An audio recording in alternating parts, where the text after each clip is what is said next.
what's up everybody? Welcome. 8:40 p.m.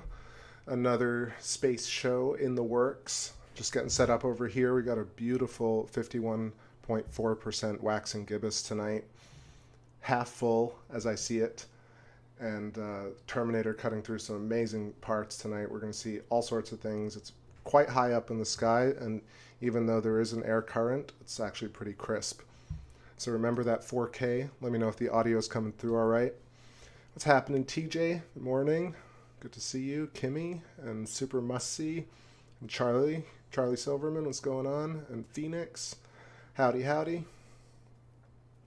See Robert Gaia there. Greetings from the finally smoke and cloud-free skies of Central California. Hell yeah. You'll be looking through your rig. Amazing. Yeah, tonight is an amazing night. I see Mars, but it's over the doorway right now, so the moon is just visible for me, but Mars and Uranus are a little too far.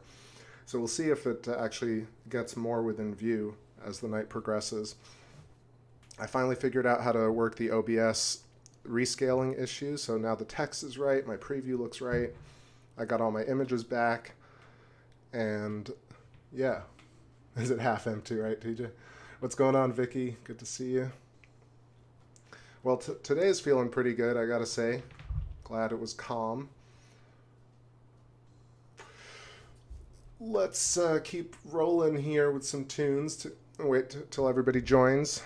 And we'll play some electronic stuff from the Vibration Theater album tonight. I haven't played this one in a while, so lots of instrumentals coming up. Let me know if you have a favorite from this album. Let me know if there's a feature on the moon you'd like to see tonight. We're going to draw some hexagons, look at some butterflies, and basically make all the correlations of our connected universe. So let's continue with this album here. This is A Line in the Sand.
years in Jamaica.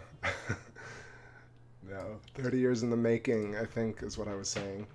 But anyway, I want to hop in here and say what's up to everybody joining. I see, let's see, Ellie Wynn at the top. Great to see you. We were missing you last night, like I said. Glad you're doing well. Astralis, nice to see you. Purple Heart, Mauve Heart. What's happening? Vicky and Ron Crittenden, what's happening? Huntsville, Alabama, shout out. What's happening, Miguel?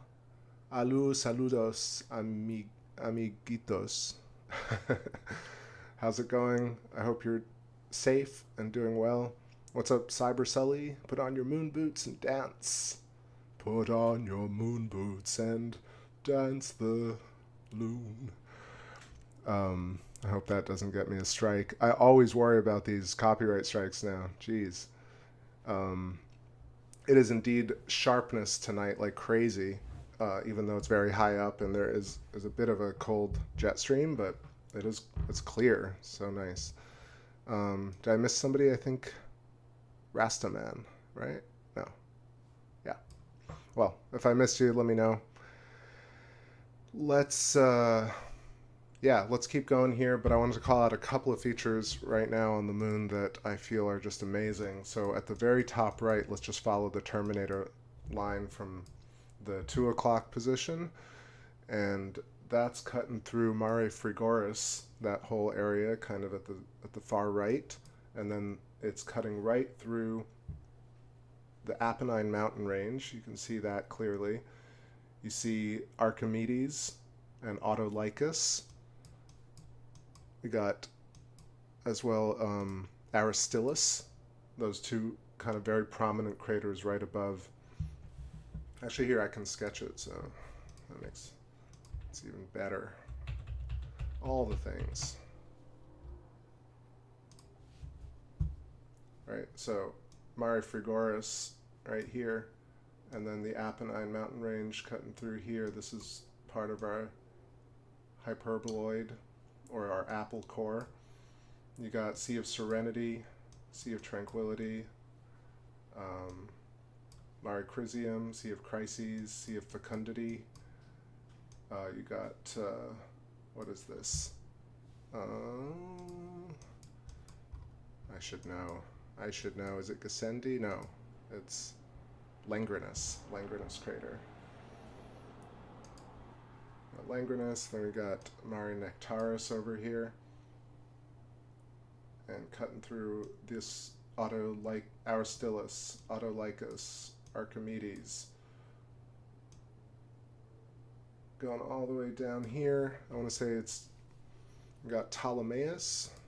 Let me just double check all these. So Mare Vaporum, Sea of Vapors, is right here, Mare Vaporum. And then we got Sinus Medi right here.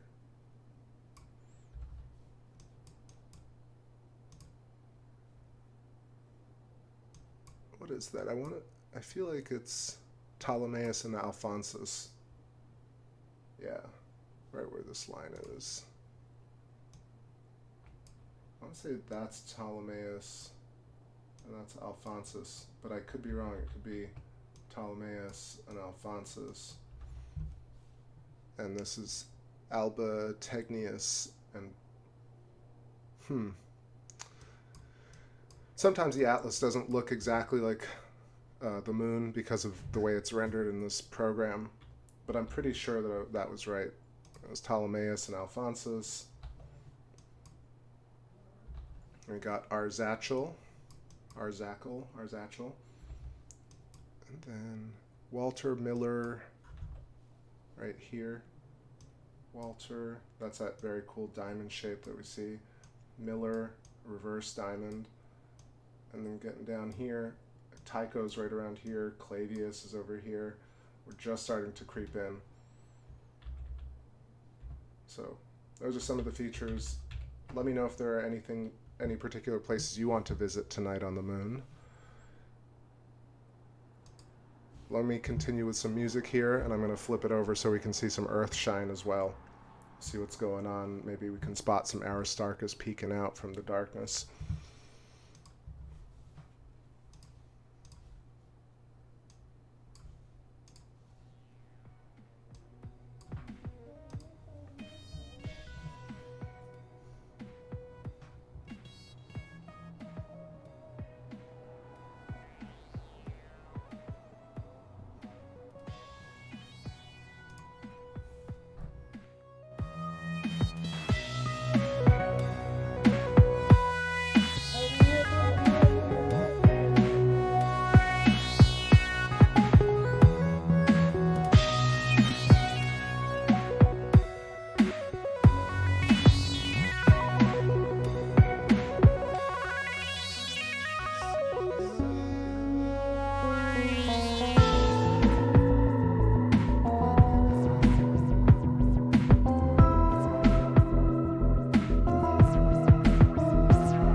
Yeah, I just want to jump in and say what's up to Just K today. Welcome.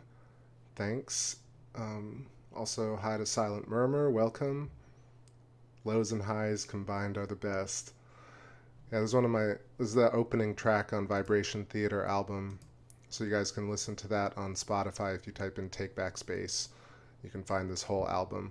I'm just going to play a few tracks from it tonight, but I definitely want to talk a bunch tonight and also sketch and, you know, all the things. But yeah, just tried to get us some earth shine, and it seems like there's like a thick haze around the moon right now. Moon is at, let's see exactly where it is altitude-wise. It's at 51 degrees, so pretty high up there. Mars, Uranus at 56 degrees. But I feel like maybe it's setting a little less westerly tonight, so maybe we'll be able to get this Mars-Uranus conjunction. It would be really exciting to be able to view it. So in the next, about 30 minutes from now, I think it'll be low enough to try and scoot over there. Per the question about tracks, I just wanted to elaborate instead of just typing it. Ron Crittenden says, has any ever noticed anything like tracks on the surface in different earlier videos? Just curious. So just to clarify, tracks can mean a couple of different things, right? So you can imagine lines like Nazca lines or like natural occurrences that go across the surface in like either a parallel formation or in a noticeable formation, right? But then you have tracks from the Apollo missions or from whatever space missions. Those types of tracks, even though they span, or they allegedly span 1 to 3 to 5 miles sometimes, maybe more, definitely not in the range of an 8-inch or even an 11-inch scope from Earth. Now, we do have scopes that I feel like perhaps could capture those tracks. The very large telescope array, and we'll see with this James Webb scope what happens with that. But yeah, I've never been able to capture it. Now, in terms of large tracks or track looking things, we don't see it tonight, but coming and going from Tycho Crater, which is right beyond the Terminator line. Y'all have seen me shown this before, which is these very long tracks or track-looking object shapes or features that look like a wheel or like somebody smudged their finger through butter. And it's moving from Tycho away to the top. So in the next few nights, once we get past the 50% mark, I'll show that. That's the first thing that popped into mind. And then across the surface of all the Maria,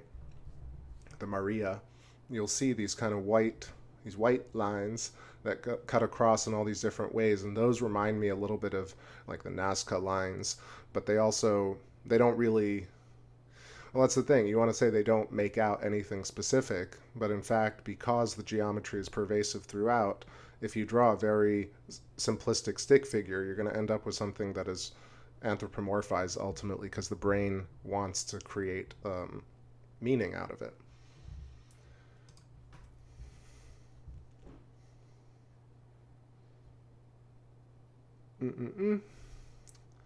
Cool. Wait, did something pass in front of the moon? Or maybe that was just like the wind. Let's keep an eye on it, because it could have been a satellite. Let's see. There's a bit of a delay here. No, I guess that was just on my screen. I got little bugs. Hey, little bug. All right, keeping on with the tunes here. That was A Line in the Sand. I'm going to do maybe Describe It to Me. Yeah, this one's good.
little break here. Let's take a look at some craters up close.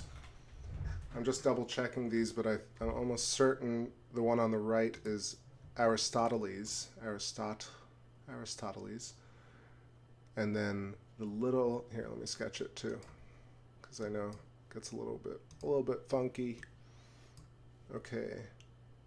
Welcome everybody. I see Effed Up World and Rune Thorson and Rainbows and Butterflies, and I think that's it. Let me know if I missed you. Welcome. Thanks for hanging out as always, Space Fam. Okay. So let me just just so you know why I hem and haw so much. So I have two computer monitors. One of them has OBS with the preview of the live camera, right? But the second screen has the chat, YouTube Studio, MS Paint, Stellarium, Virtual Atlas, all like just like crowding each other. So I'm trying to like do everything at once, and it's a little bit difficult. So let me remember this: Aristoteles and Eudoxus, and then Mitchell, and then Lacus Mortis, Lake of Death. Lake of Death. Spooky language. No, it's all good. The moon gets the right to have spooky names for its places. So, where are we? Where's my sketch? Here's my sketch. Turn on paint. Thanks for bearing with me. All right. So, Aristoteles. Eudoxus. Eudoxus is spelled Eudoxus. And then Mitchell crater. Crater on the rim of larger craters, a sign of electrical scarification. Then you've got this very sharp edge right here. Oh, a little bit lower. There we go. It's very diamond pinch right there. And that's the rim of Lacus Mortis. Rick and Morty. And then what is this crater?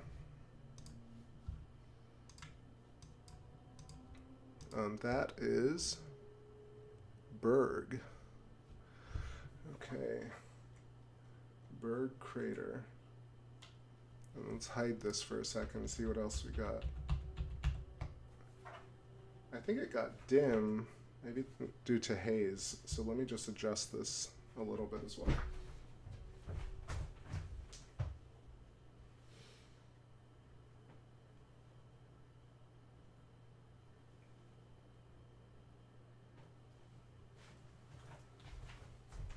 Yeah, that's a bit better.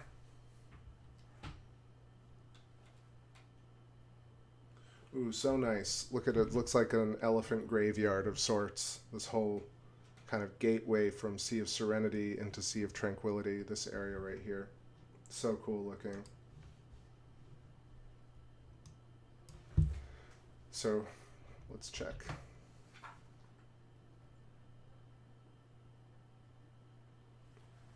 All right, Mare Imbrium up here. And then Sea of Serenity down here. And look at this very cool looking geometric shape that we can garner.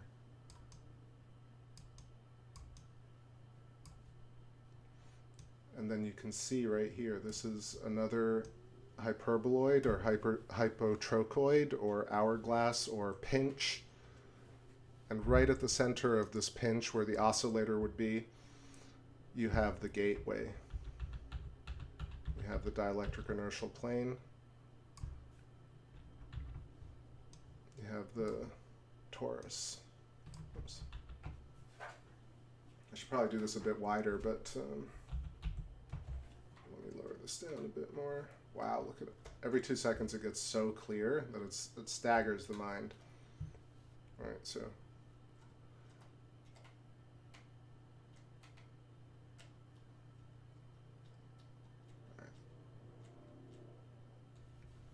So we've got this region right here. That's the pinch, or the hourglass, and that's the torus shape. And the Birkeland filament cutting right through along the Apennine mountain range. So this is why you have the mountain range. If Andrew Hall is seeing this at some point in the future, or anybody really. I wish Michael Steinbacher were still alive because he would see this too. But you can see this is likely why you have kind of pulled or condensed matter along the Birkeland filament.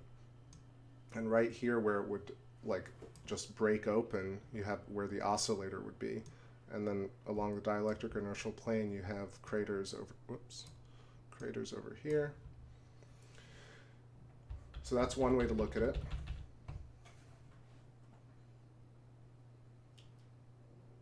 Just so cool. And all sorts of things emerge. I'm kind of just picking one to show y'all. Let's see what's going on in the chat.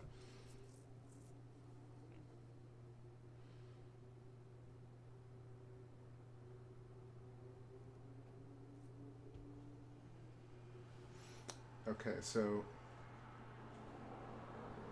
another really amazing feature is Posidonius. Posidonius crater right here. Come back.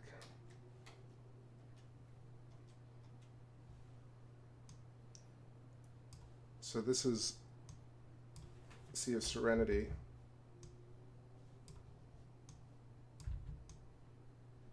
You can see very clearly the hexagonal portion of it leading into Sea of Tranquility.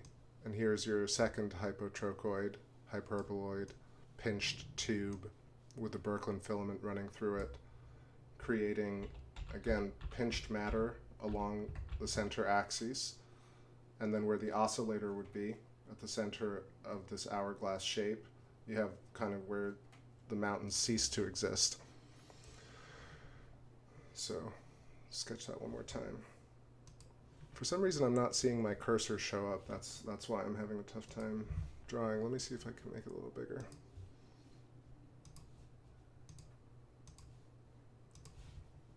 Cursory. Okay, that's better. So that, draw, damn you. Okay.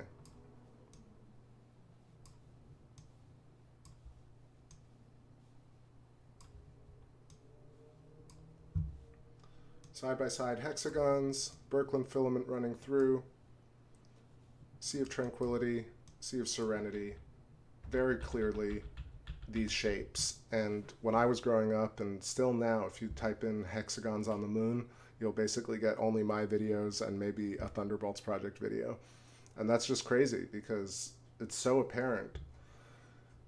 Let's look a little bit at Mare Crisium, because just while we're talking hexagon fission right here, let me adjust this image a little bit, set some contrast, boost some color. All right, so Sea of Crises, Mare Crisium. You got Proclus right here, very, very bright white at the center of its own kind of tristar, right at the point, at the vertice of a hexagon, Mare Crisium. Undeniable shape. And then it borders to the top, Sea of Tranquility. Makes it almost looks like a TIE fighter. But am I wrong? I don't know Star Wars as well as I should, but I think it's that. Also underneath it, you got these really interesting regions, Mare Marginis, Mare Undarum, or maybe that's Marginis and that's Undarum, but Mu Mu, and we got Mare Fecunditatis over here with Langrenus crater, kind of side swipe diamond. Just an amazing thing to see the moon up close like this. Also wonderful rim features down here. Let's see what this is called.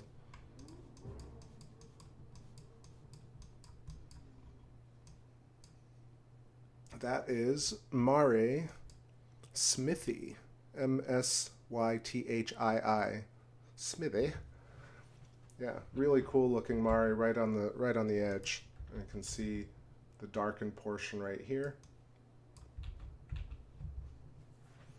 What's so cool about this is, for me, for the first few years when I was looking at this, I was like, this looks like letters and characters. Why does it look like that? You know, you could write out some letters over here. I don't know. if you just had stream of consciousness. But what's amazing is that once you make the connection that electricity drives geology, and electricity also drives language and letters, and therefore that's why they look the same. That's why you can derive letters from geology, and it's not just your brain playing tricks on you.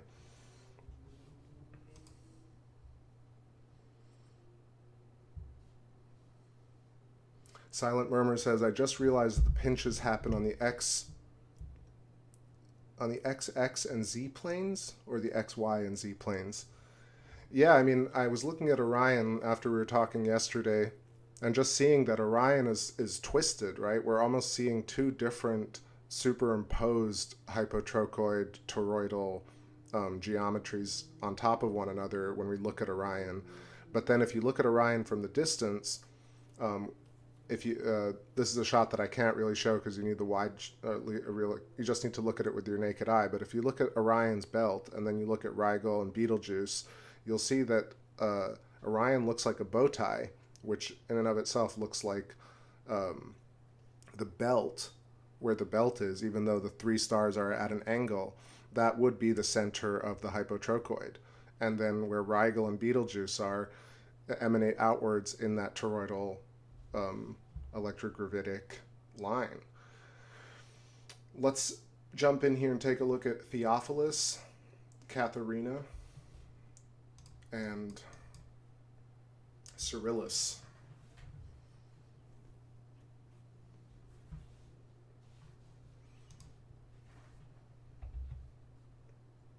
So Theophilus, Cyrillus, and Katharina. And you'll see Theophilus is very noticeable and memorable because of its extremely pronounced central peaks that look like a little Christmas tree. And it's also quite, I want to say eroded, but more so just it's diffuse at the edge, but it really does have that kind of stretched hexagon shape, almost like a lemon. What's so cool is these two, Cyrillus and Katharina, making up this dumbbell shape, and this is talked about a lot in plasma cosmology. But this is how you would draw the shape on top of that and realize that this is what's going on top of it. This is why these things exist the way they do. And then I would imagine that Theophilus, given that it kind of breaches Cyrillus, that you'd have a similar type of thing going on here, perhaps afterwards, where another type of current came on top of it and created it.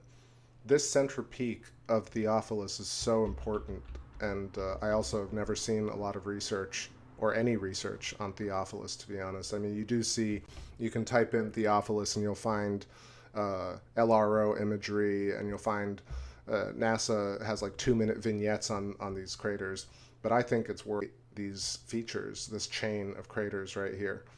So if you're interested in it, take a look further at these three. Look at that when it gets clear, it's so nice. Got Mare Nectaris over here. Nectaris, like nectar. Same sort of thing. It has boundaries of overlapping hexagons.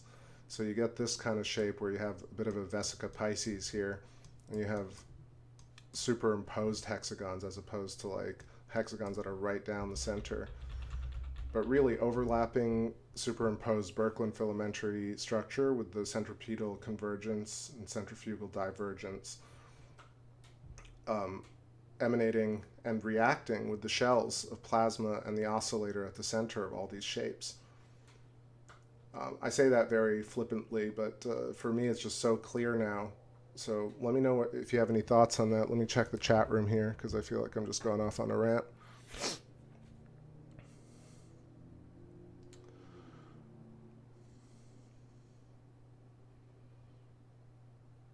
Yeah, this region over here has so many little periodolic features, like these are some eyes and a nose and a mouth kind of thing, little alien head.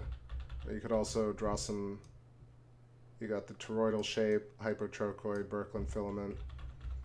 You got another one right next to it. That's one. That's another. Let's see how many we can draw. Another thing that I was showing earlier about Posidonius and Sea of Serenity. This is, let's see, Nectaris and what's on the Fracastorius, which is a similar type of thing where it's this flat-floored feature that is on the rim of a larger mare. So the way Thunderbolts Project talks about craters on the rims of larger craters preferentially, I would extend that to the fact that there are features like mini mare at the edges of larger mare, which I've never heard them say on Thunderbolts.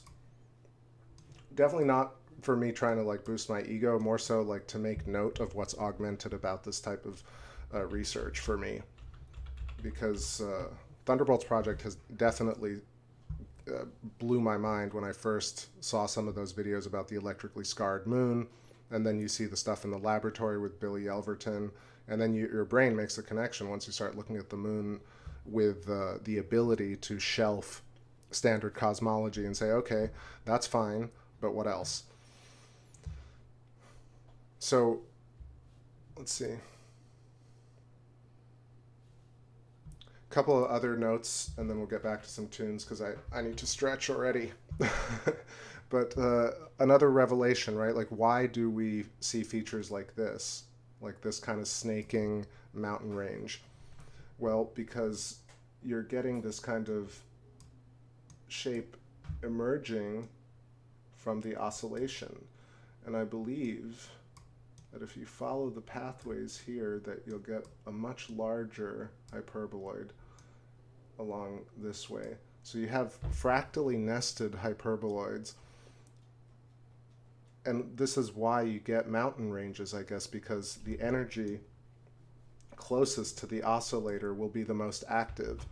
In the same way that I've mentioned, like, the human brain or the human chakra. Actually, I have this image pulled up. I can show that. Human funnels. I take no credit for this, but this is the type of thing that I'm referencing.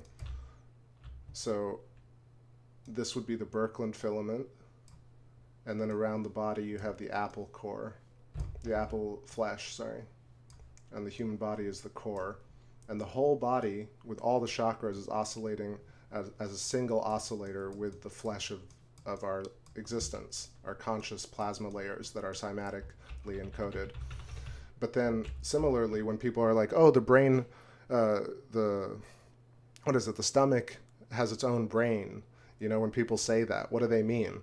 Right? People say that with conviction because science has said, oh, the stomach, you know, guides the way people eat and behave, right? And so they've deemed the stomach more intelligent than the rest of the body. But I think if you want to be pragmatic about it, then you realize that every single one of these chakras in and of itself is this oscillator, and in and of itself has its own plasma layers. So your stomach, your throat chakra, your heart chakra, each and every one of these is a much smaller version of this apple core. So what happens is the chakras all resonate at different frequency vibrations and create different shapes, different functions, as we call them. But then the body altogether resonates as a chord, as a multitonal fractal, therefore creating a much larger version of this. And that's how we perceive or sense. And again, this is us standing up, so we're dealing with things in front of us and behind us. This is how you can sense people staring at you from the back, right? If somebody has their own bubble and it starts resonating with your bubble, that's how you can sense behind you. People don't know how to explain that physically, but that's an explanation. And then in front of you, this is how you feel somebody. This is how you see things. The moon resonates with its own plasma layers, and it creates a moire transverse wave effect, which creates a cymatic resonant pattern that has a mutual mass acceleration towards each other. So the piece of the cymatic pattern pulls the eye, and the eye pulls the cymatic pattern, and that's why you have distance but also closeness. So things come together, but they maintain, so attraction and repulsion exist in equilibrium, but not firmly. They exist in a loose plasmatic state. Yo, what's going on, Derek Mary? How you doing? Welcome. And NGC 6543. Hello, Spaceling. Welcome, welcome. It's morning for you, right, NGC? Hope you're having a good one. And let me know what you're thinking. Oh, Easy E too. I see you. Dark mode on YouTube, man, can never never get them all. But thanks for hanging out. And so tell me what you think of this image. Again, this is how I perceive consciousness. And so what do we consider like reality? What is reality?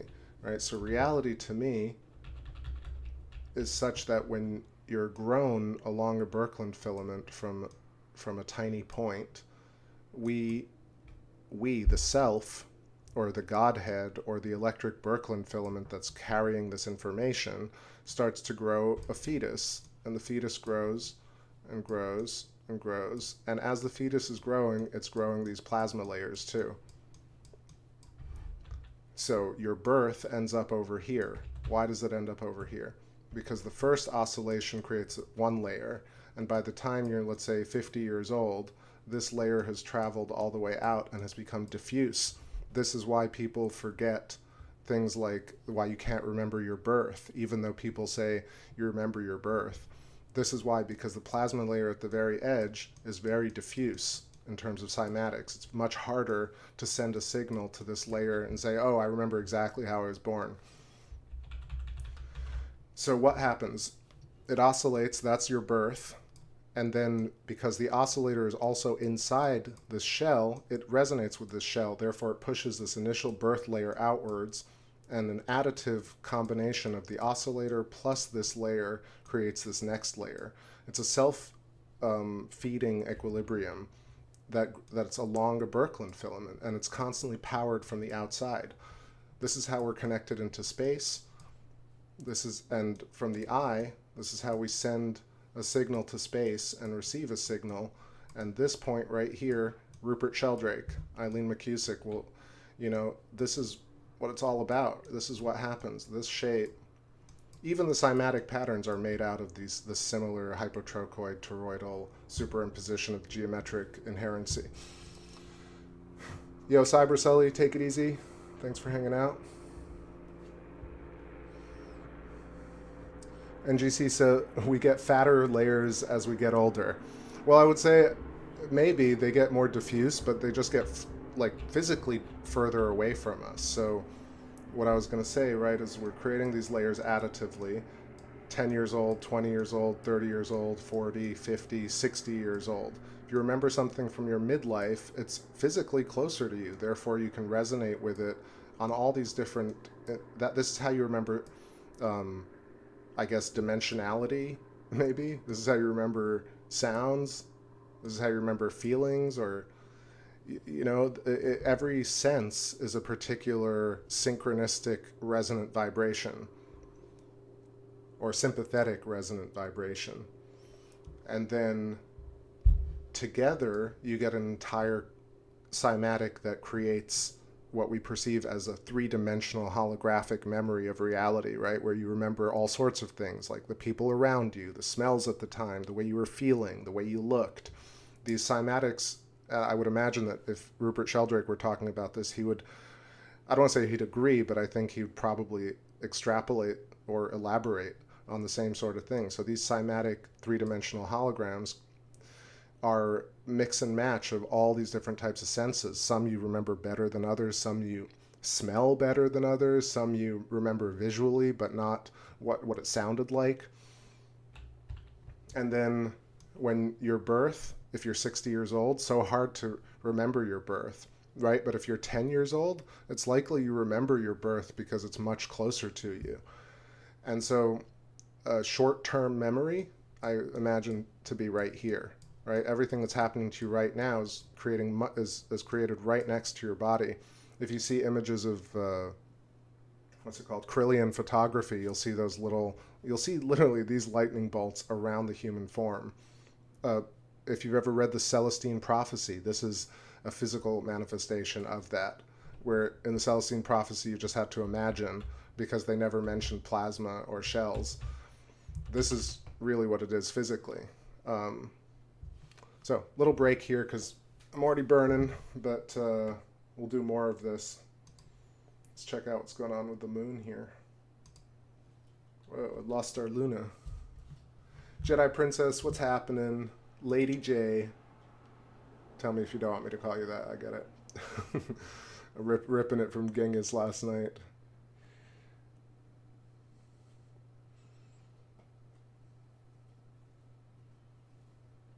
Rainbows and Butterfly says, so you've always got that 30-foot bubble kind of reverse tree rings. I think tree rings are the same, though. The furthest out, the bark, right, is like the skin of the apple, which would be your birth, because that would have been closest when the tree was formed. And then the rings that come closer to the center, which would be the Birkeland current or the oscillator, that would be the short-term memory or the youngest in terms of what we perceive. Does that make sense? I think it made sense, finally. I mean, I've repeated it a bunch of times, but the more I do, the better I can explain it. And honestly, really, ultimately, I wanted to I always want to title the stream these very literal revelations, like visual evidence greater than mathematical evidence. So I'm just saying it here, but it's so true. Like, you could show me 100 formulas, but I can show you Mare Serenitatis and Tranquillitatis, and then draw a shape right here. And there you go. Hypotrochoid, toroidal pattern, dielectric inertial plane, Birkeland filament. And then you derive all the other things, how the mountain ranges are formed, why there are vent holes at certain points. I would imagine that the same place there are vent holes like this, these micro craterlets, if you look at Orion, you'll see the smattering of stars looks very similar to something like this. And I imagine it's because really it's along a chain. Everything is along this chain. Cool. Robert Gaia, you have a great one. See you tomorrow. Or I don't know, were you talking to me, or were you talking to your own stream? All right, cool. Little break here with some tunes, and get myself a drink. 9:38 on the clock, and I also want to try and show us M42 tonight, and try and get Mars and Uranus if possible. Going into H alpha here. I don't even remember what this sounds like. There we go. Oh yeah, this one.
Alright.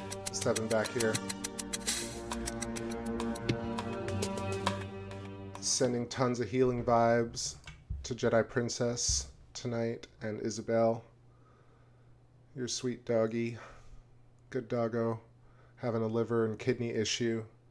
So send some really healing TBS vibes, everybody. And also a meow out. A doggo out to all the other dogs and cats and animals that are creatures and familiars that are joining us tonight. And of course, familials.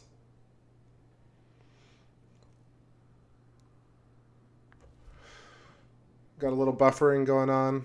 I stepped outside to see if we can get Mars, but it's too far over. I'm going to try again tomorrow night on the Mars thing.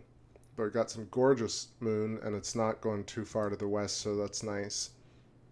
Let's get back to some groovy tracks here. And what I'm going to do is probably switch up the lens and get a little bit... Actually, first I'm going to hit up Orion. Let's do a bit of M42, then get back to the moon with a closer shot.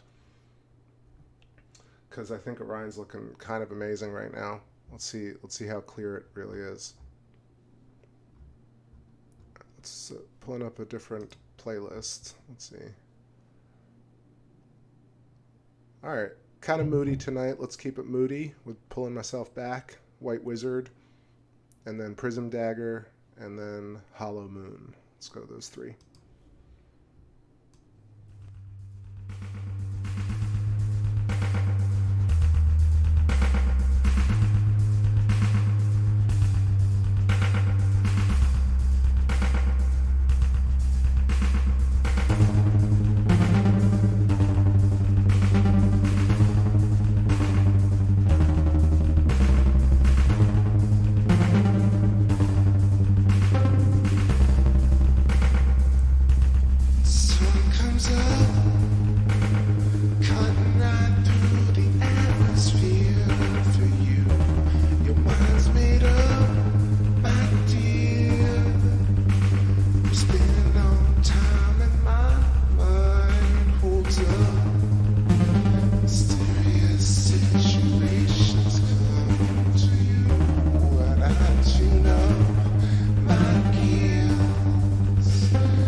I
I think real-time discovery that I just imagined in my mind. So you know how I was saying that the center, this trapezium cluster, looks like seeds from the top of a fruit. Let me find that image real quick because I think it's important to see this. I started to think like this trapezium cluster looks like the center of Theophilus and the center of all these craters, these central peaks of craters on the moon, possibly could, I want to say, be synchronistic with these four stars at the center of the Orion Nebula. And why I thought that is I started to realize that this shape looks like a mare. This looks like Sea of Serenity or Sea of Tranquility, whichever one you want. And then kind of at the center, offset a little bit, is where we see all those center peaks or vents, like in Mare Crisium, Pearson Picard, and Proclus right there. You can, it's almost like a similar version of that. It's kind of crazy. Because, right, fractally recursive, and you get the same sort of shape, maybe diamond shape, where Aristarchus would be, and Herodotus. So, and then you have matter coalescing along the center, and I would imagine that this is one of the oscillators, right? Are we seeing it from the top down like that, right? And is this like a spiral? But then we also have the side view of it going out like this. And the spiral goes this way, emanating outwards. Oscillator at the center, but in dark mode. But then a second oscillator here. It's profound. But let me know what you think. Maybe this is a new correlation, right? This is why you have center peaks, because we're looking at craters as cross-sections of a Birkeland filament. So incredible. Or maybe a vent. Maybe this is where energy is released. But yeah, just thought of that. Let me hide this for a moment. So looking at M42 is always staggering and amazing. NGC, yeah, right? It's, I don't know, that makes a lot of sense to me. I was wondering, like, what is it about the placement of these peaks, for example, in Ptolemaeus or Theophilus is dead center, right? But it's stacked. And sometimes it's several central peaks. And that's like akin to the trapezium cluster at the center of this geometric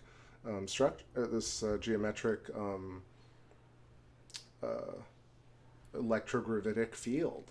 These field lines necessitate these shapes, right? It doesn't just luckily happen. I mean, because the inherent structure of the universe is such, hence the geometry that we see. So, crazy.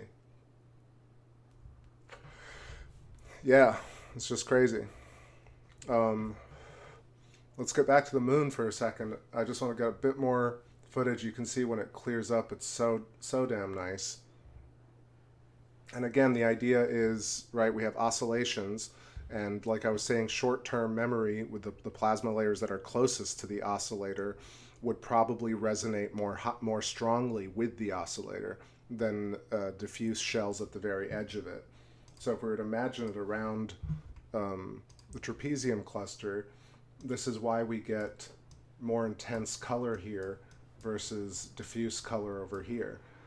And the arms go all the way around. So right near here, it looks bluest, and then at the edge, it looks red, the most red. And then again, what'll happen at every juncture, every intervallic system between these two shells, you'll have its own like sub-nested gradation. But that's, I think colors, and really colors exist because of elemental vibration. So depending on what constitutes these materials that we see that coalesce along Birkeland filaments or magnetogravitic lines, vibrate at a certain frequency that shows red or blue based on how it interacts with the sensor on the camera and also our eyes. So so yeah, I think that's why you have color. I would imagine that Orion has a sound as well. It's probably emitting a vibration. And yeah, we're looking maybe right into a Birkeland filament. I mean, that's crazy. And actually, it wouldn't even go out that way. It would go beyond into the z-axis and then towards our eyeball over here. Eyeballs. Oh my God. That looks nothing like an eyeball.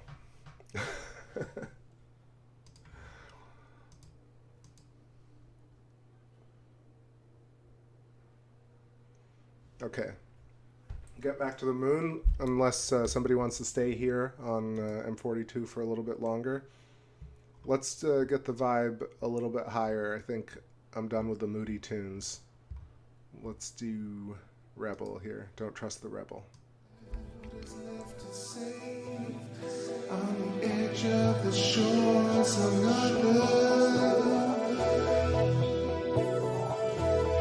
say yes to the night, blur like the city. Your love was the only simple way. Oh, deep down in this jungle, deep down, sleep now in this jungle, dream now this summer. We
at the edge of time. Sing with you at the edge of life. Sing with you at the edge of time. Watch the proof as a simple black magic. As a proof of the touch. It's with you with the truth that magic. I can do what I said in my time. Pray for you at the edge of the line. Pray for you at the end of time. Oh, deep down in the slumber. Sleep now in the jungle. Sleep now is hunger. So what you feel?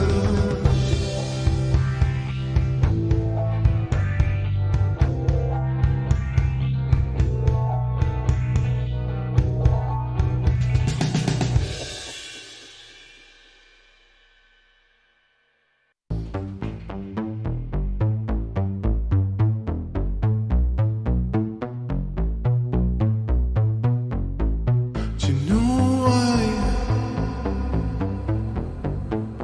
I've been beaten from the heart? I know, no lie. I've been thinking about you all night. Why? No why. I've been waiting for your white light. No why. I've been thinking that you should be mine. So call me up, and let's get down.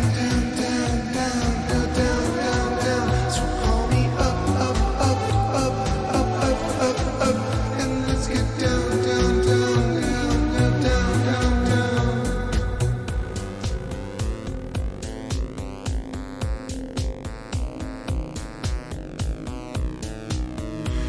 Oh, you send me messages across the cosmic network, and you send me pictures from across the astral plane, and you send me cryptic kisses across the mansion network. So call me up, and let's get down. So call me up, and let's get down.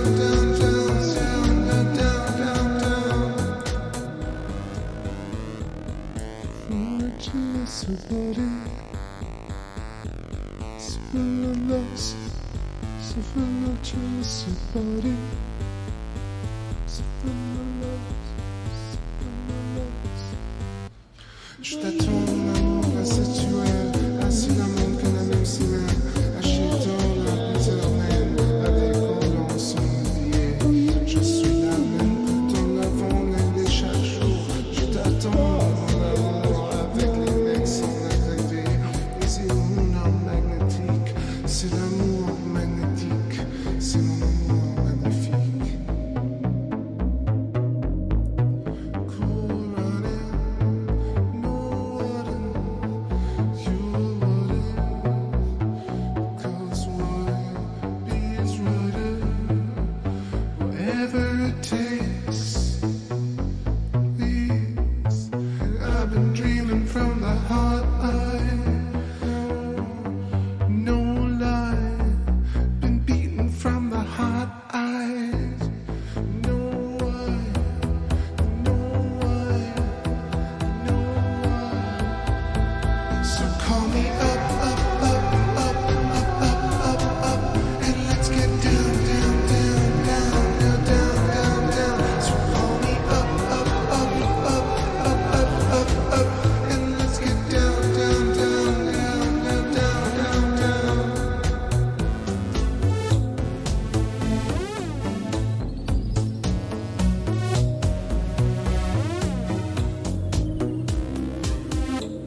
right, let's do this zoom.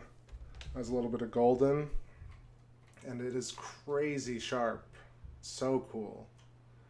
So let's go through here. I'm going to tell y'all, just let me know if you need a particular name, but I'll call out all the big ones here. So like I was saying earlier, I thought it was Ptolemaeus, but it's actually Alba Tegnius, which I just posted in the chat. So these two, another bow tie or torus hypotrochoid. Let's draw that. Even before I draw it, I'm sure y'all are already seeing what I'm seeing. I've done it more times than I can shake a plasma filament at. How nuts is this? Right? I need to stretch my Tegnius. Hell yeah, Ellie. All right. Sounds like. Can you wrap my Tegnius? I need to need it to go. Okay. It more sounds like an island. I vacationed in Alba Tegnius with the, you know. All right. Let's go in. And what's to the right of it? Oh, that's what I want to find out. That is Hipparchus.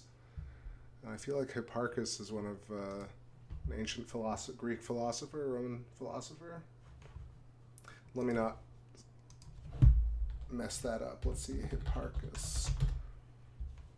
Hipparchus of Nicaea, Greek, 120 BC, was a Greek astronomer, geographer, and mathematician, considered the founder of trigonometry, but is most famous for his incidental discovery of the precession of the equinoxes. So that's Hipparchus. And let me just quickly sketch that so you can see what I'm talking about. Oh, that's why it wasn't showing. Okay, there's my paint program. All right, Alba Tegnius, very defined hexagon. Nobody can explain it. That's not true. I can explain it. It's a hexagon because it emanated from the center and then it hit a boundary layer. And because hexagons are the strongest form in nature, like if you see bubbles packing, they will end up looking like hexagons. Here's proof. Honeycomb. Right there. Why do bees make honeycomb? Because these are the strongest formations after a sphere. All of these are spheres. They emanate outwards and create nested hexagons. Just because, right?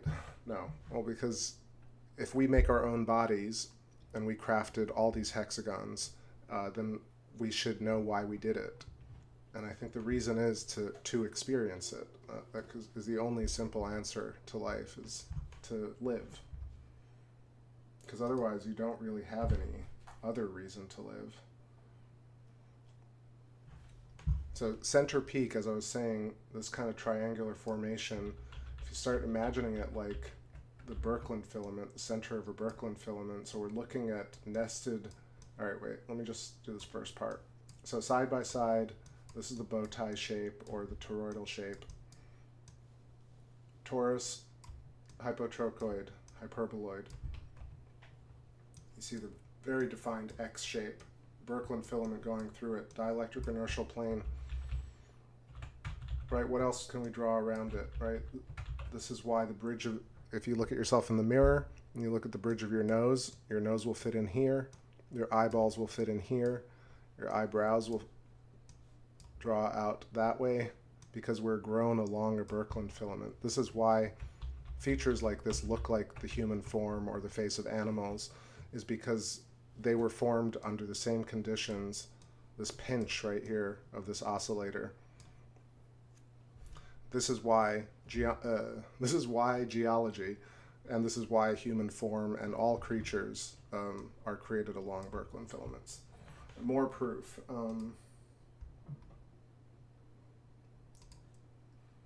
Okay, here's a caffeine molecule.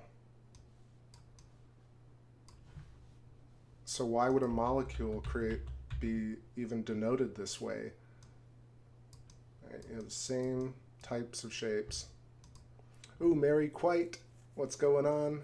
Taco Bellita. Every time you do the taco thing, I'm like, oh, I wish I had some tacos. I haven't had a good taco in so long. Florida doesn't really have good Mexican food, I gotta say. They try, but nothing like New York. Nothing like Oaxaqueña tacos al pastor although I don't really eat meat anymore, but when I did, when I did tacos al pastor with some dark mole sauce, my God. So this, I gotta say, more so than Hipparchus and Albategnius, this caffeine molecule looks a lot more like Sea of Serenity and Sea of Tranquility. So when I zoom out, I'll highlight this molecule again. But, let's keep moving here. Because there are so many features to show. Put on some little jammy jams in the background, just cause. But something chill.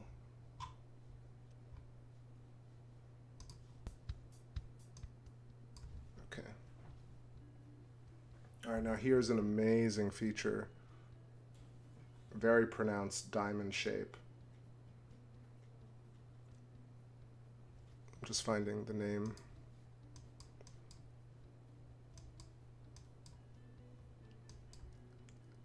I feel like this is Walter Crater, but I'm not 100% certain.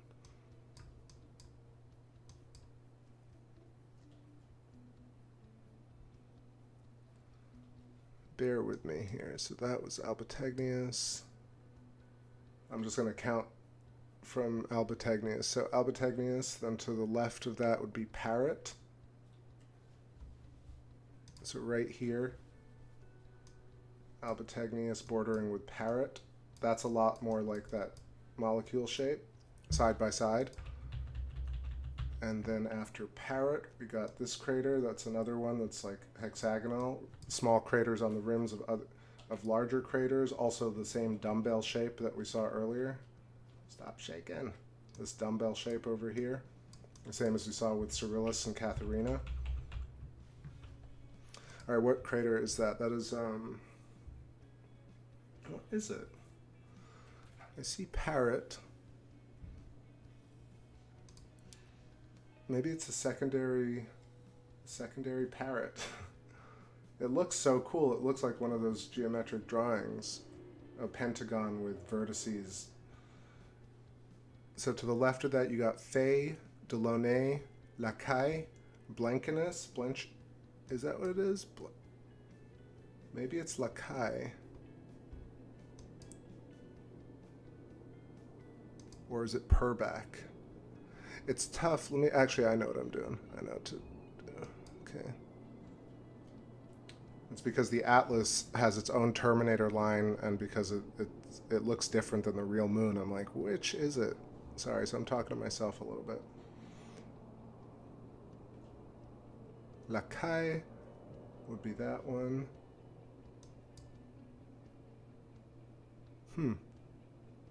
Is it Werner? It is Walter. Yeah, Walter just looks more top down on this atlas, and it doesn't look as diamond shaped here, but it is. Sorry, that took me a second. But let's zoom in here double time and see what we can see.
whole life with significance. Circle shell waves filled with bias, remorse. Hold my torch for the ones who want to live. Call for the leaves and fly away. Tell me, man, do you want to just do the same? Kick down your foot to the looking glass rider, and it opened up my door, walking down that rabbit hole. Is it you I see there, high above the battle road, more than waits for no one.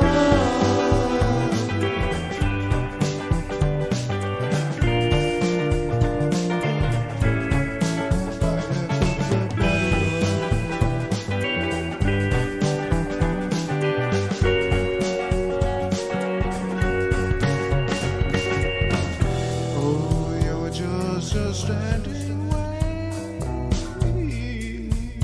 on the edge of my frequency. Your particles misbehave and break in town finally. Your mind now has come of age. The sequence is inside of me.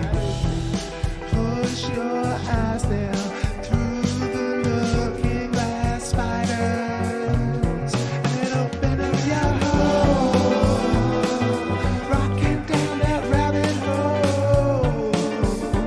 Is it you I see there, high above the battle road, more than waits for your goal.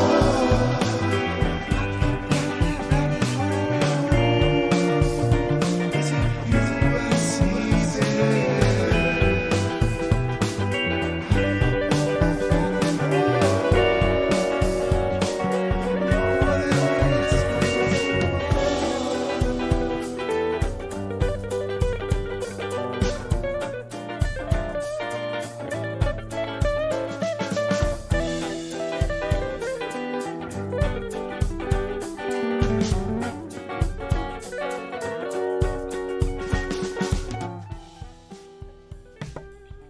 All right.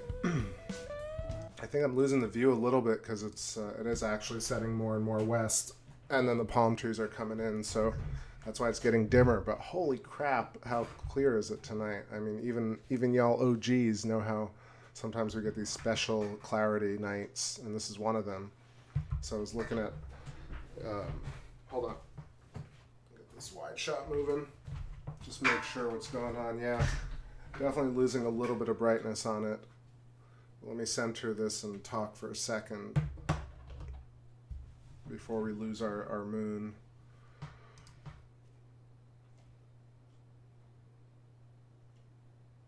Craters are burst bubbles. Exactly, Mary. I mean, yeah, they are. They're just the remnants. Like you see when you do, if you've ever done coffee, you pour hot water over coffee or grind, you'll see that it bubbles up and then the bubbles burst and it looks just like the mare, just like the surface of the moon. These nested fractal geometric shapes, not spheres. I mean, they start off as spherical, but then they meet each other's boundary layer and they form these hexagons, side-by-side pentagons, side-by-side hexagons.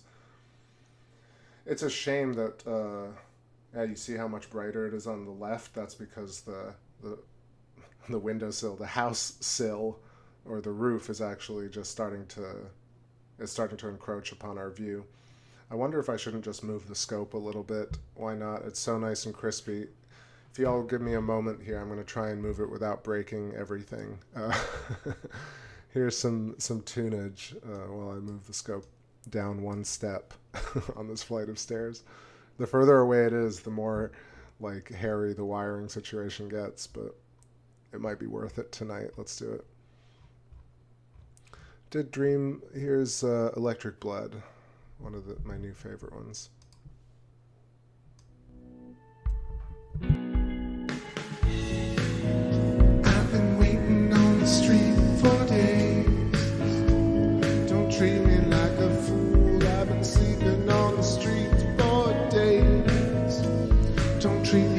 so cruel. I've been waiting on the porch for days.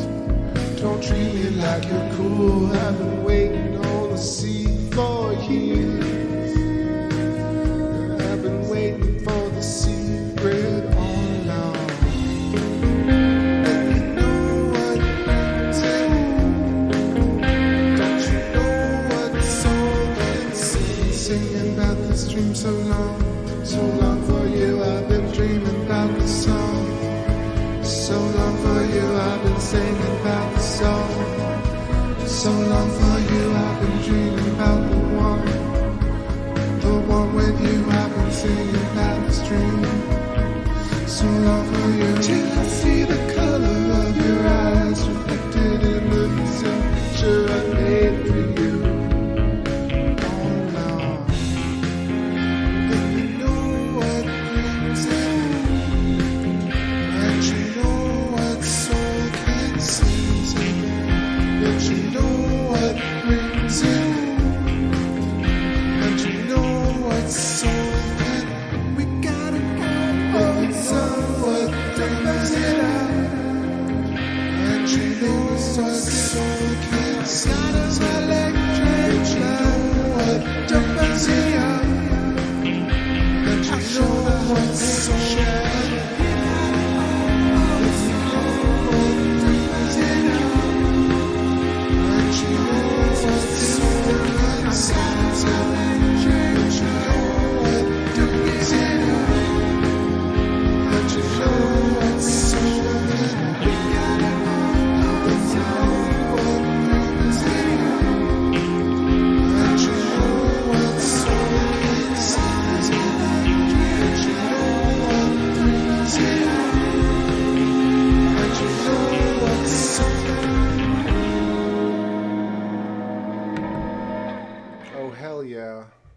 Yeah, that's looking good.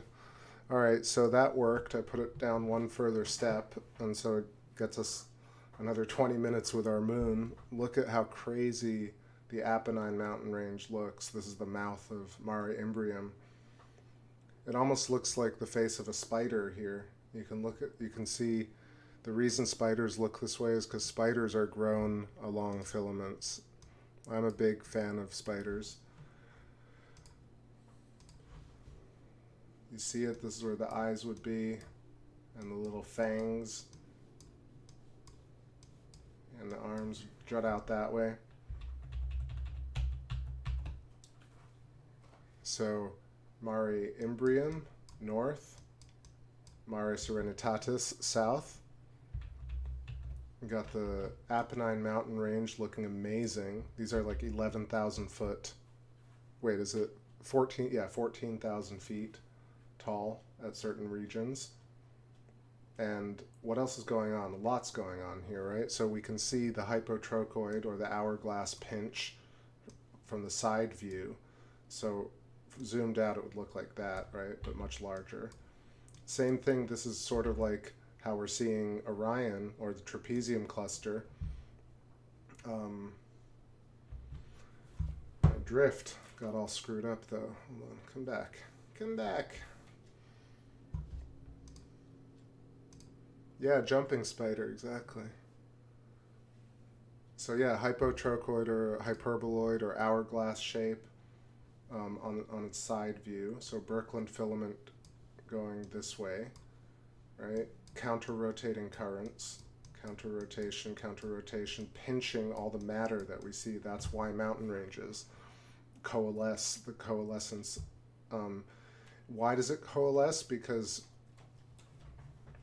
I would imagine it's the same way we're imprinting reality upon these plasma layers, right? So we are coding or creating this reality, and this Birkeland filament is forcing this type of matter to stick closest to the Birkeland filament.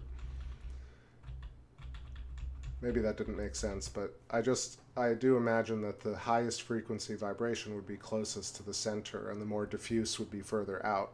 Therefore, you'd have a pinched area here and more diffuse mountain ranges out here.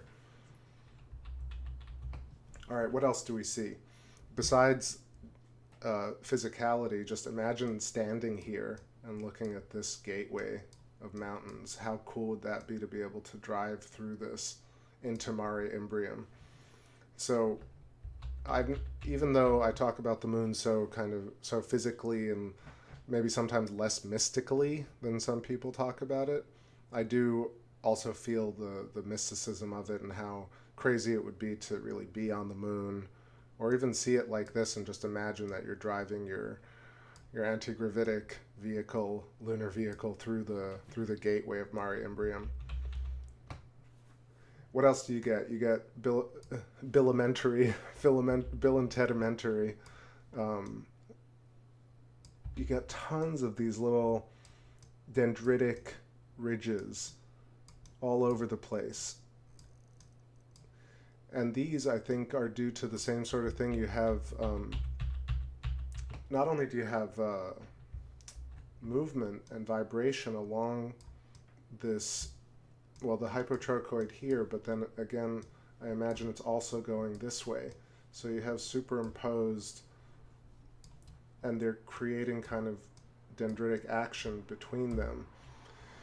It's a little bit tough to show because some of it's really not visible, but I imagine what we consider these tectonic plate movements are due to the same sort of fundamental motion based along this geometry. Okay, so let's go into Mare Imbrium, and we can see some amazing features already. So Cassini, Aristillus, Autolycus, and Archimedes hidden. Archimedes is the one that looks like the comet with the cometary tail. But then look at this very cool feature here. You can kind of see in shadow that we're getting these butterfly wings around this whole chain. So each of these craters would, of course, have its own toroidal shape. And in fact, it could be a chain like that, like the arcing, electrical arcing going across the surface could have moved along an S-curve. Cassini crater having this kind of really interesting nested hexagonal structure with its own central peak. A mini version kind of here with Aristillus. Actually, let me make sure that's not Autolycus. Which is it? Which are you? No, that's Aristillus. Yeah, so Aristillus, this one right over here, has the same sort of dendritic, almost like volcanic edge, a lot like Copernicus. So remember this for next time, or the next, like in 3 days or 4 days, when Copernicus, which is over here, when that's viewable, we're going to look at it, and then let's remember the kind of webbing or netting, or it almost looks like the iris in our eyeball. These striations remind me of that. There's the cornea. Whew. Miguel, you're taking off. Take care. Be well. Stay safe. Sleep well. Catch you on the next one. Let's keep going here. Well, we got the view, right? Cassini with the nested. Okay, another amazing feature, another great example of electrical scarification. People who try and so-called debunk the electric universe, I beg them to try and define what's going on over here. This is Valles Alpes, the Alpine Valley, and this is the Alpine mountain range, the Alpines. But you have this 300-kilometer gash cut right through, almost like seared or melted or carved right through the mountain range. Obviously, like, you didn't get the mountain range forming after this feature. And right in the center of it, obviously I can't see it here, but there is a almost nested version of the tunnel that goes right through. Now, if you look this up in standard cosmology, this is talked about in terms of a lava tube, a lava tube. And means that at some point there's a volcano here or here, and it leaked, or emitted or erupted lava, and then this lava tube formed, and now that's why we see this feature. That's the standard actual answer for what this is. In terms of plasma cosmology or electric universe, this is such that, like I was talking about earlier, mountain ranges form with the coalescing of matter along the Birkeland hypotrochoid, or the hourglass shape. So once the mountain range was formed, later on I imagine that you could have had an electric arc that moved across the surface here and carved, straight up carved right through here, like a knife through butter. And that would make way more sense as to how this occurred, because you really don't have a volcano over here, even though it's under the Terminator line. Tomorrow we can see it even more clearly, but this is an excellent example. Look into this. Not a lot talked about in terms of standard pop mathematicianship. What else we got? So this is Valles Alpes, Alpine mountain range, and then right here is Mare Frigoris, the Sea of Cold, Sea of Frigidity. Plato coming in over here, and Sinus Iridum over here.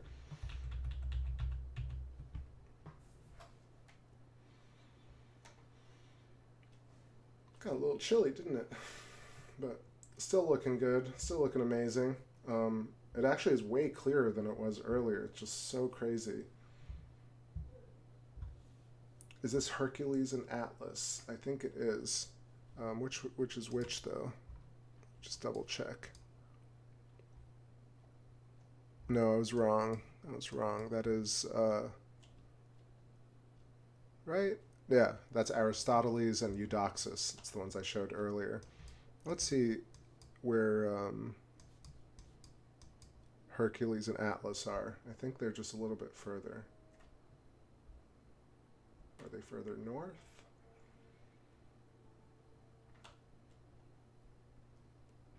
No, nope.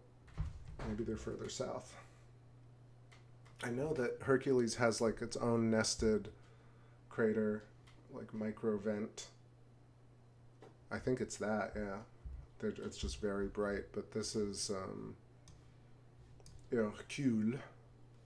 Hercule Poirot, Hercules and Atlas craters with a little vent in the middle. But yeah, definitely not as, it's much more blown out because of the settings right now. What else were we talking about? Similar to Valles Alpes, I was showing earlier Rima Hyginus, which was that kind of like thread with the middle kind of diamond in the middle of it with the extended arms. It was a bit further when we were starting. Let's take a look at Ptolemaeus, which is on the rim of Sea of Serenity right here. This, to me, again, is proof of these kind of flat-forward craters having their own little craters on the rim, but also they themselves being on the rims of larger mare. Again, I never heard that in Thunderbolts Project, but they do reference small craters on the rims of larger craters preferentially. And the reason for this, if you watch Andrew Hall or anybody really from the Thunderbolts Project talking about how electrical arcing moves across a surface, trying to find the path of least resistance, and then also seeking seeking equilibrium ultimately. And so when it hits the edge, it kind of stops and forms this little node and then breaks off. That's why you have, I think, vent holes and small craters on the rims of larger craters. And similarly, I guess you would have the same sort of thing with central peaks. Like, let's take a look at Theophilus with this zoom level, because now we can really see the center of Theophilus and take a look. I'm going to have to set the settings a bit better here. Mary says, so how did the moon get perfectly round? Well, I feel like the moon is at the center. It's the oscillator with shells around it. So I think planets really have enough room to stay spherical or squashed spheres versus ending up being like packed planets like side by side that form into hexagonal shapes. That's how I imagine it. Like, there are bubbles. If you blow bubbles, they stay perfectly spherical. But if you blow bubbles with surface tension in a sink, for example, or bubbles together from one of those devices or machines, you get packed bubbles, and those packed bubbles, even floating away, end up forming hexagonal lattices. So I assume that moons and Earths and anything that seems perfectly spherical or oblate spheroid is something that hasn't reached dense boundary layers and has retained its original structure, which spherosity is the strongest shape, and then nested hexagons.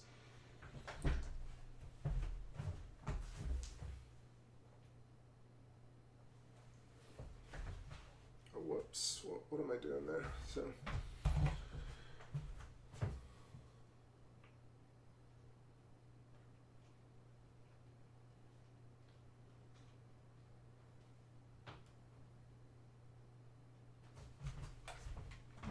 All right, let's take a look at Theophilus here.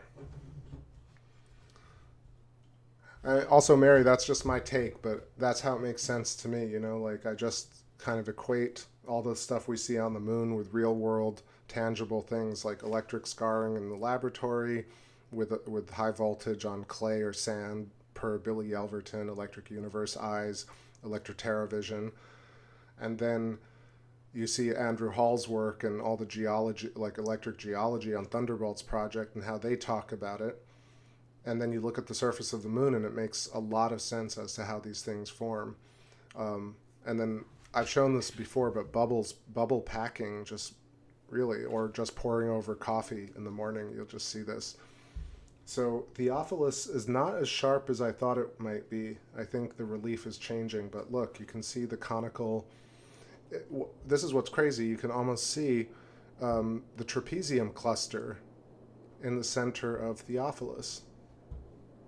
Right? I know it's 5 points, but it almost has that feeling of, and like, what can we draw on top of this?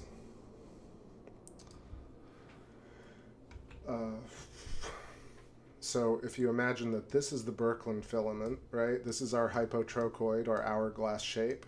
This is our donut shape, or our torus shape, right? This is the dielectric plane of inertia. These are the different plasma layers. Oops. Hide that. Oh, it could be because the moon's actually going behind the palm trees. That's probably what's going on. But anyway, real quick, center of Theophilus right here is this kind of like trapezium cluster. And Orion has the same sort of thing, right? These arms that stretch out, and then the curl over here, and Orion along the Birkeland filament. So remember this if you want to go back and take a look. This makes a lot of sense. This makes a lot of sense. It's also like a cross-section of a fruit. If you cut it in half and look at it from the top, this is where the apple stem would occur from the top. And then if you cut an apple in half and you cut the seeds in half, you'd see top half of the flesh, and you see seeds around the center. So Orion being a cross-section of a Birkeland filament makes so much sense, or a limb. And we're along this Birkeland filament. This is the connection with Orion. Makes so much sense to me now. All right. So I think I'm going to go to the wide shot. We're losing the moon, sadly, but we got some really killer footage tonight. Damn, 2.5 hours on the clock almost. I think we'll start wrapping it up in a second here. I'm actually starving. I just realized that's why my stomach's grumbling. Maybe all I hear in it, but... All right, tune for a second while I take a break and get a smoke, and then maybe 10 more minutes. Let me know if you have any requests. I haven't played Catch tonight. Haven't played any of the classics tonight, so I'll give you all 2 classics to pick from. So let me know in the chat. This is my pick for Anti-Penultimate, the second to last song. Second to the penultimate song. So this is Fine Shore Ways. Let's get into it. Almost 11 o'clock, East Coast, edge of space, another show, yet again.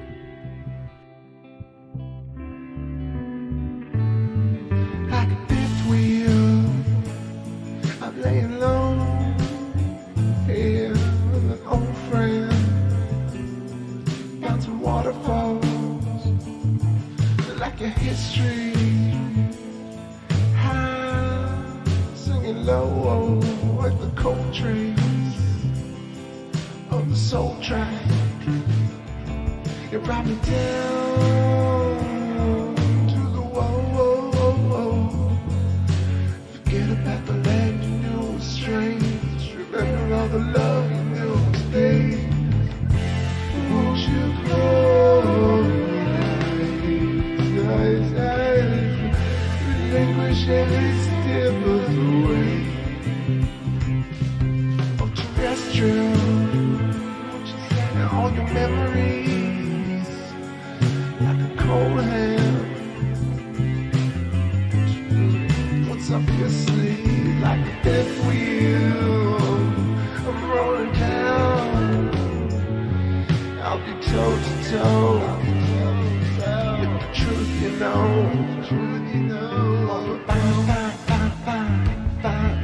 Show away. Would you go till the end of your days? When you when you crawling up to you? Would you go to the end of your days? Yeah. Go to the end of your days. To the end of your days.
All right, my friends, I think that's it. I see that Ellie requested Soulfire, so that will be the last track tonight. I'm really starving now, talking about Bavarian cream and tacos and just like all sorts of food. So I'm going to call it. It's been a great show tonight. Super fun, concise, articulate information. We saw a lot of really cool features on the moon. Even right now, you can see Sea of Serenity and Sea of Tranquility. Looks like the hypotrochoid. Looks like the hourglass. You can see the center. You see the butterfly shape. You see the molecules. Nested hexagons throughout. It's very clear. This is a really big deal. And yeah, if you appreciated this show, please go check out Eileen McCusick, Rupert Sheldrake, Thunderbolts Project, and the links in the description, as well as my music if you want to support the channel. And yeah, I hope you guys and gals and everybody have a wonderful rest of your night. I will probably try and catch y'all tomorrow, weather permitting, plasma permitting. What else? Mary, have a great night. Ellie, Genghis, Jedi Princess, good luck to your pooch. I hope Isabel comes through for you, or comes through and survives and thrives and has a wonderful night as well. That was very sloppy, but just sending her our best.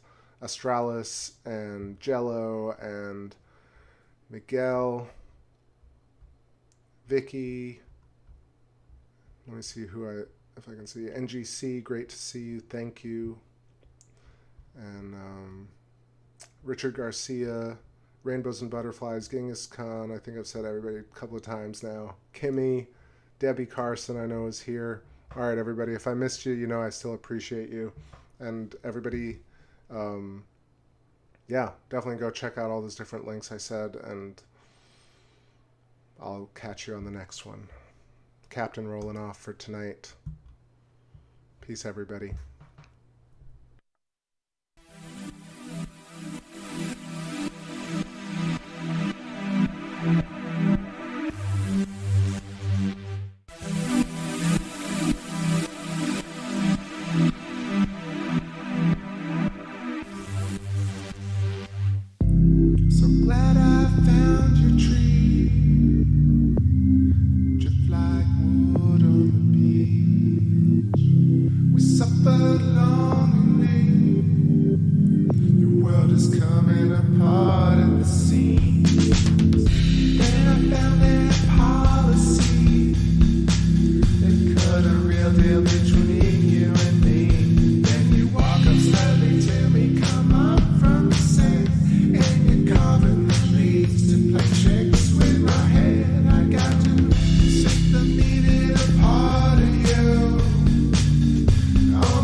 So fire, set the feeling so